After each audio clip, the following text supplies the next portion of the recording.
here comes the United States military. So you set up your little dictator despot that will work with the man, and they'll get a piece of the action and enslave their population and diamond mines. But they live like kings. So is that the possibility? Yes, of course it's a possibility. I don't know. Maybe we have factions that want independence from them. That's possible, would be nice. But therefore, before any sort of disclosure, whatever the scenario is, they're going to formalize, they're doing this now, they're going to formalize what I call a breakaway financial structure. And they've done it through NAFTA, through the Act of TPPA, TAFTA. In other words, they're creating an international legal structure that makes nations irrelevant. That's a control system that extends globally. It's corporate friendly, obviously. They want to enforce intellectual property rights, hence no free file sharing. But that's important because, let's say some smart guy in India comes up with a free energy device. That happens to infringe on a US patent, it's classified. Well, they're going to prevent that, and much more. So they're going to hold our future hostage forever and ever as far as they've got it. Situated with total surveillance and intimidation, that is a global police state, surveillance cameras, email, all that stuff that we know about. They would turn the web into TV to continue to zombify you. That is, to eliminate net neutrality.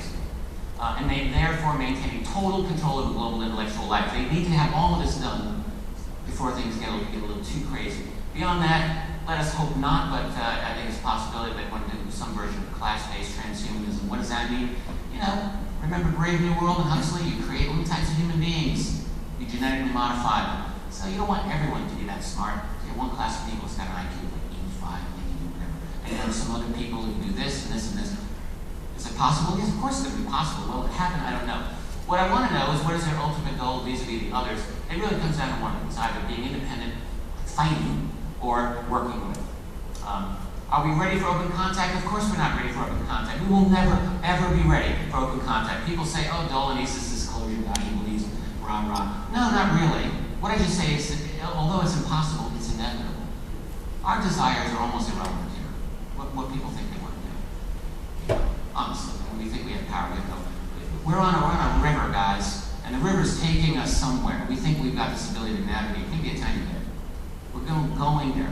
We're going to have that baby. No one's ever ready for the first baby, but we have it anyway. We're not ready for disclosure. We're not ready for open contact. That's not going to stop it from happening. Sorry to tell you. It's going to be a big, god-awful mess. We'll have to deal with it. Ultimately, I think it'll be a good thing for us. Wow. How do we get past the lies and openly discuss the truth? Final point. Final point. A year and a half ago, I participated in what we'll call the citizen hearings on disclosure. I was very proud to do it. We spoke before retired members of Congress. It was a big thing. It's on YouTube. You can look at it. That was a political thing. The real change is going to come culturally. It has to come culturally.